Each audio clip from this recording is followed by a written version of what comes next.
Hello, everyone, and welcome to Conversations with Friends. And I have to start out by telling you this is an especially meaningful interview for me to get to do because the person that I'm about to interview, many of you might know of her or have heard of her. Starr Porter has been a friend of mine for many, many years. In fact, her father, who was the founder of the International Fine Arts College, did I say that right, Starr? And Sir Edward Porter, he was the one that said to me many years ago, we're going back, we were in our 20s, and he said, you need to meet my daughter. And that's how our relationship began. He had a sense of it, and he was totally right, because Starr was this, like her name, Starr Porter, is just a bright star in this world. She's been working on herself effortlessly, just with love and just the inner desire to become a happier, more content, more evolved person and to help others in the process. And there's so much to share, but we're going to start right now. Starr, it's just a pleasure to get to be here with you after all of these years. Welcome back to Miami too. You've been in California, in and out, back and forth, right? Yeah. So, yeah, because you were really on this path toward self-change and understanding yourself and spiritual knowledge, receiving spiritual knowledge. I don't want to say long before others, but you were quite young when you started seeking. So can you take me back to what was going on with you when you were a teenager, basically, right? Hmm. Well, I think I was very fortunate in that I was raised in a religious, light religion, but just Yeah. the sense that God was taught. And Mm. it's been a great benefit. And I remember having my early conversations with God, under the age of 10, and it was helpful to me. So I always felt a presence. And um, during my early teen years, I probably forgot a little bit. But the base and the root of knowing that there's a power greater than myself has been the most important thing that's helped me sustain through all time. And that's true for so many people.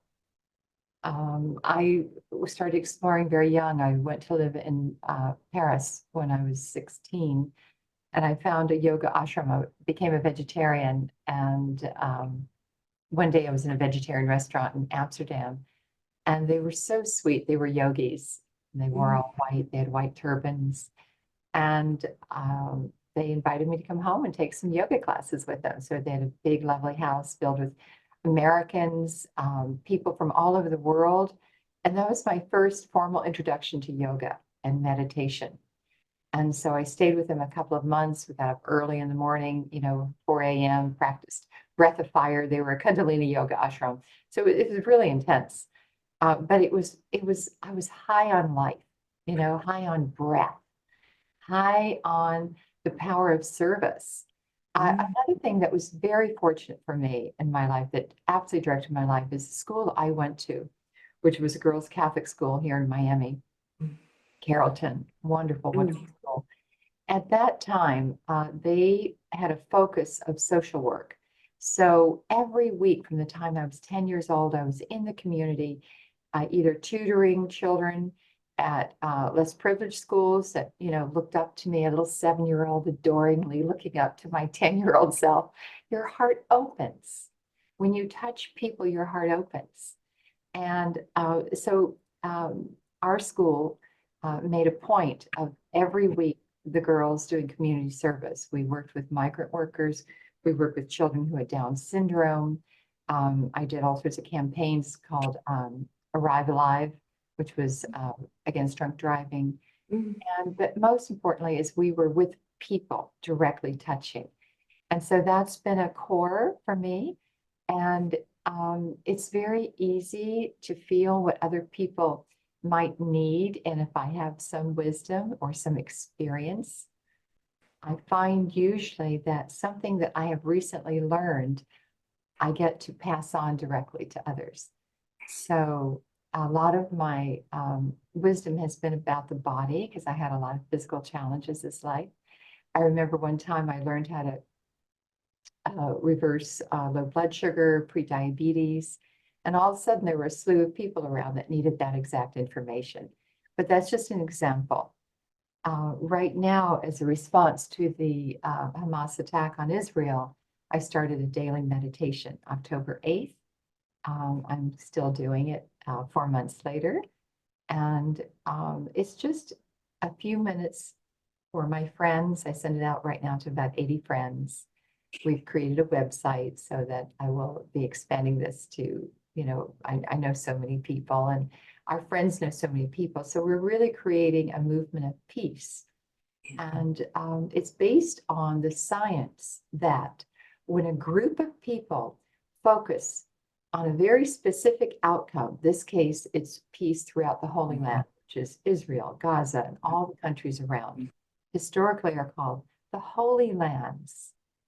And when we focus as a large group, imagine many millions of people at the same moment, seeing peace expand and grow and be deeply rooted all through these lands, that is when there are specific measurable changes.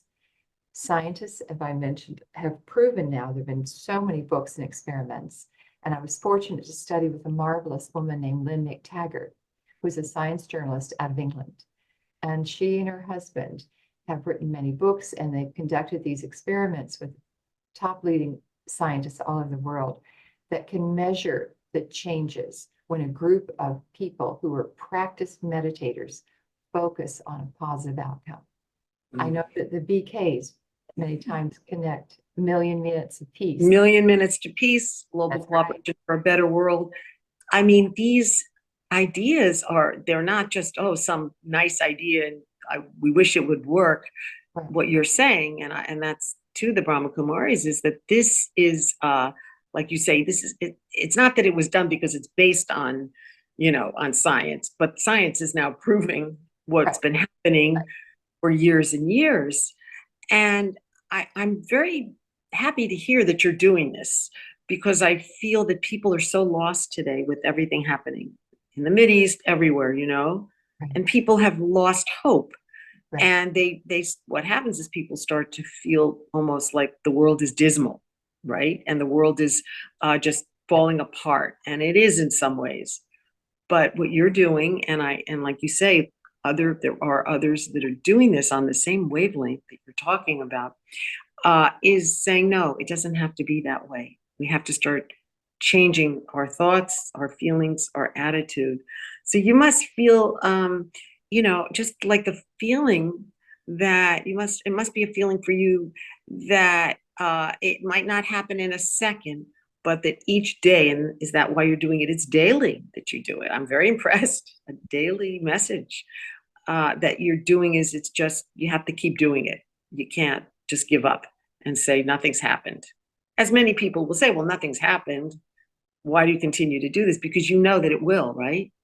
It will contribute change. I know it's already happening, and it's not being reported. But even in the early 2000s, there was a group of Arab mothers and Israeli mothers that were working together for peace. So we don't know. It's like a plant growing underneath. But we do know that we have worked for stability and peace within ourselves. And so it's up to us, the mature souls, and every soul, to hold strongly this radiation of light and stability and peace and love. I mean, only love changes. And the Brahma Kumaris are the most marvelous example. And there are so many other incredibly good-hearted people all around the world. And yes, they need to have faith. They need to feel empowered. The news disempowers us. And it's very difficult. Every time I watch the news or I have dinner with friends that are up to date on everything, I have to restabilize myself. It's, but then I do. That is my only job, is to stay centered in love and to practice that consistently, to stay centered in my own light, to remember and be aware of that. That is all that each one of us can do. We have no control over anyone else, but as a group, we're powerful in our intention. And so I'm doing this for Israel also for another reason. I had a mentor for many years that you met, a phenomenal woman. I was so blessed to study with for, well, 15 years I was her student, 25 years we were very close until she passed. And her name was Roberta Herzog. And Roberta had the gift of seeing on the other side. She could see the unseen battles for, as she said, dominion over this planet. And she said it was over Israel. And that to always pray for peace in Israel, that it would be the last place on earth there would be peace. So by our creating peace, which our spoken word, our visualizations, our intention create desired outcomes. By our doing that as a group, that is creating peace for the entire world. If Israel is the last place that will have peace, when there's peace there, there'll be peace in the Ukraine. There'll be peace in every country. So you're saying it's going to spread once it's in one area. We're so blessed. One area. We have that ability, right? So, hey, why not? Let's play flat out and have fun doing it. So I've created a website called starpeace.com that has all the meditations I've been sending out. And has my personal, how I prepare myself every day, because I have a particular meditation I use just to remind myself of what is true. You've been all about truth. I mean, like we were saying at the beginning, since you were 18 years old, even younger, you were in search of truth. And I'm just wondering, was there a moment, you mentioned that you were at that ashram, and was there a moment in your life where you just said, this is my journey and this is exactly what I'm all about, is to just pursue this path of spirituality? To me, I think of it as spirituality and service, which spirituality often does encompass, and that I'm going to dedicate my life to this kind of work. Was there a moment, like a realization? Or was it just gradual? There was a realization, but on something slightly different. So, no, people like us, in my opinion, were born this way. I have no choice. I feel very much what's going on with others, and I rise to the occasion to always be helpful, and sometimes it's to be quiet. People need to discover their own journey. But the realization I had that made sense of things for me was when I was about 17. I was walking, in Paris every day and seeing people from North Africa that were, either living on the street or so poor. And I'd never encountered that before. I was from a privileged background in Miami, Florida. And all of a sudden I'm, on the streets of Paris, and it's, kind of dirty and yucky. And Paris is a gorgeous city. But at that time, they had so many people that were without any homes and money and so forth. They were welcoming and trying to help and, integrate people from a different culture. And so I was wondering, how could I be born with how was I so lucky, and how were other people not lucky? And how about children that are born, hurt, maimed, and blind? And, it was one of these big question moments for a young, woman. And all of a sudden I walked into an English bookstore in Paris, and I saw a book in front of me on reincarnation, and I read it. And when I understood the concept of reincarnation, it just went ka-ching. It made sense to me. Life now made sense. And that was a huge aha moment, because I needed to understand the soul's journey. I needed to understand about, we reap what we sow. We're here to satisfy our soul's travels through time. And I look at the soul as a beautiful, multifaceted diamond. In each life, I get to shine up another aspect and learn another quality. This time it might be patience. The soul is eternal. I mean, the fact that it's eternal, is that we keep going, we're not going to die. It's to, make us realize that it's not just we're here. People say to me sometimes, yeah, that we're here and the lessons, continue and we're here. I mean, it's just like an amazing thing to me to just when I discovered that too. Probably, well, you must have come to that a lot when you were a lot younger. I was older when I had these experiences and everything, but I was pretty young at the time, and it just kind of made me see there's a whole different way of looking at life and looking at the world, and it gives you a way of not suffering. Do you feel? I mean, you might feel badly about things, but you Sure, realize that each soul has a journey, that's right. and That's right. yeah, Yeah, it helps alleviate exactly. I mean, of right. course, you do everything you can. I play flat out. I've done all we do is we want to help, of course. Mhm. But at some point, the soul has to be responsible for itself. It's not always my responsibility to cure, to heal, and everything. I give the information. I mean, at this point, when I was younger, all I did was, at this point, I make available the information that I have, whether it's Yeah. healing or some better way. I mean, just frankly, accumulated wisdom by the time you're in the decade that we're in, it's normal. Yeah, we used to It's laugh, normal. Yeah. Star. We used to laugh like we would just not laugh in that way. We said, well, we have this, these experiences and we want to share what we know, this, wisdom that we've learned from others. We have these experiences. And, but a lot of people don't want to listen to us. And you used to say things like, don't worry about it.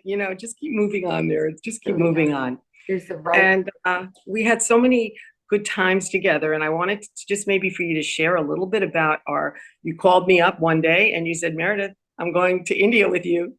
You had two little kids, twins, right? How old Yes, were they? my 8, my 6? twins were 9 years old. I was a single mother, but Yeah. I had woken up I was called to go to Mhm.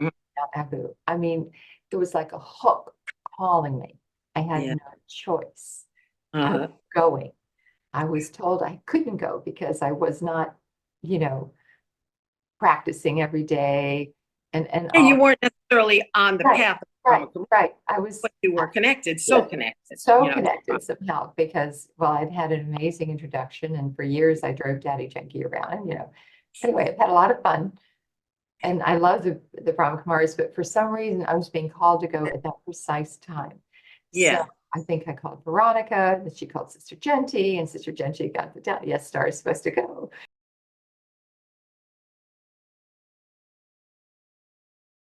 And I Star was went. permission You to went. go. You And went. so it was very grateful. And you and I shared a room, and Bradley, Bradley, my yeah. younger cousin, who's darling, We have a picture of it, us of us, all a around. quick picture, not Yeah, you know, just a picture of us in India yeah, with Mohini Didi, Prince who is now George, the head of the Brahma Kumaris for the world, exactly. you, and my cousin, who's also on the spiritual path, Brad.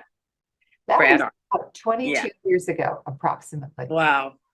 And I remember your mother was a little annoyed with me too when you came back, and she was like, "What made her go? What made her go?" And I was like feeling that maybe she thought I made you go, but I knew that she wouldn't really feel that way. But in my mind, and you came back, and everything was fine. The kids were well taken care of, Absolutely. and everything. Yeah. What uh, I, I guess what I'm thinking about now is, I mean, here's your message for peace in the world. But you also do work with people individually, and you started the Goddesses group years ago, 20 years ago, and you got 30, together, 30, 30, 30, I'm sorry, oh, 30 30. years ago. Yes. 30. Wow. Wow. So you started, and one woman after another started coming to your classes where you were teaching and giving. And many of the people who have come to you in your classes and people that you meet and you work with, they come with, they're not really necessarily even thinking about world problems. They're dealing with their own problems, right? And I know that you have been a great help to so many people with their situations in life, whether it's physical, whether it's emotional, whether it's going through, problems with your family. And I was just wondering, what is your main way of approaching uh, helping people, I should say, it with their situations in life? because, I know that we know spiritually that we can't change anybody but ourselves, right? But we can help people change if they want to change. Some people don't. So I just want to get your feelings about that. Each person, of course, is individual, but because I've had a lot of challenges on so many levels that I needed to learn, I have a lot of experience and wisdom and information.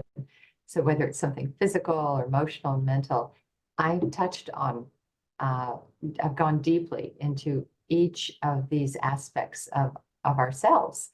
I mean, we are souls, but we're living here on this 3D earth. So there are challenges, of course. And so really the advice is specific for the individual.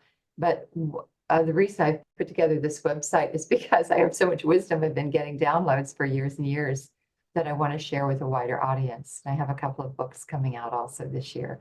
For example, how to have a healthy love relationship, how to bring in a great mate. Everyone wants that. Pretty much. Not everyone. Veronica doesn't. She told me very clearly.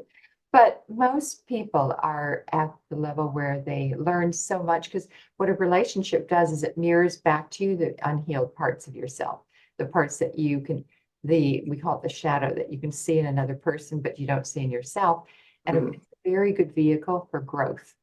So anyway, I try to stay present and stay out of my presuppositions when I'm with someone, because I believe that we're all supported so lovingly by God, and God is called so many different wonderful names. But the higher power, the energy that supports us. So I try just to wait and to know that I'll be given the right information to speak and share. And I surrender my mind. I practice surrendering my expectations a lot. That's very helpful. And in not expecting from anyone, expecting specific results. You don't know when you try to help a person that wants help, how they're going to respond. And you might think you're helping them in one way, but it might be a totally different way. They might get some kind of an answer themselves, or some kind of inner voice for themselves. You mentioned how to have a good relationship. So I'm thinking, it's not necessarily always, I don't know if your book is just dealing with one relationship, because our lives consist of lots of relationships. That's right. That's right. Exactly. And we project. So all humans project the parts of themselves that they're not comfortable with. Yeah. This is what you made very clear about the shadow. So it's basically taken the shadow and made it easier to understand and to work with. Because you're right. It's not just for love. It's for all relationships. And everyone, friends, family. We all have opinions. We're just opinion-making machines, our minds. And we all have our challenges. It might not be, for one person, it's a situation with their child. With another person, it's their mother.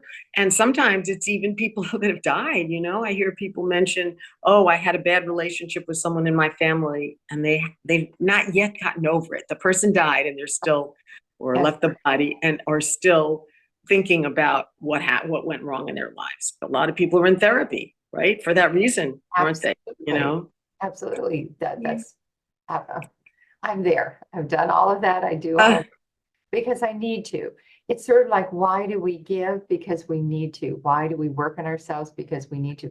We all want to be happy. And an easy way to be happy is to take care of and give to someone else. But another way is to look at the parts of yourself where you're judging yourself. And how do you do that? So because I've learned so much and studied with such amazing mentors, I put the best of what I know into a book coming out called Your Love Design. And for example, and that's on relationships. Others are going to be just all the wisdom that I have on health and spiritual and emotional development. But I think it's very important, I know for myself, not to be attached to the results. You say you're right. You don't, you give information, you'll see how it plays out for some, and it can be very different than how it was for you. But all you need to be is an empty vessel. And I think they call it being a hollow bone, right? To receive just I think the most important thing I want people to know is that they are supported lovingly by what I call the other side. So for me specifically, in addition to God, and however you call God, it's really all those that love you, that are deeply committed to your well-being. You have teachers and guides who are waiting for you to open up and receive what they have to give. And it may come in the form of a friend and a conversation, a book, falling off the shelf, as we know, or a book in my case, when I walked into this English bookstore in Paris on reincarnation to help me make sense. I was suffering. I was truly suffering, seeing so much inequity in the world. And at least reincarnation made logical sense of the soul's journey. Yeah. So ask, they say, ask and you shall receive. Allow in your asking to let go of how it has to look. We want to be happy, all of us, and we have a vision of how it's supposed to be. It's never, generally, I have found, never works out the way you think it's supposed to, but it works out just beautifully. And when you surrender your mind, you're taken care of. That's been my personal experience. Yeah. Just sitting and listening to you, it's just because, as we said, we've known each other for so long. I see how you continue to evolve. It's not like you've got some knowledge and you're going to give it and, everybody should take it. You keep growing and you keep evolving and moving forward to help yourself and help others. And that's just a beautiful thing, Starr. And I know we could be here all day. We could, because we used to sit and have lunches and do this from when we were like in our late 20s or 30s and just talk and talk, and we can still do that.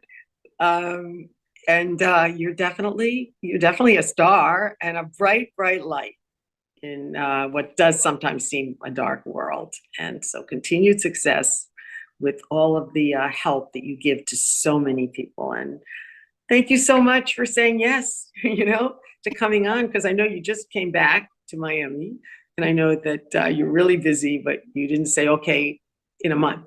You said, okay, I'll do it. So I thank you. Oh, you're a dear friend, and I feel very Love to you forever. Right. My pleasure and honor always. Yeah. Okay. Om Shanti. Om Shanti. Great to be with you. Thank you.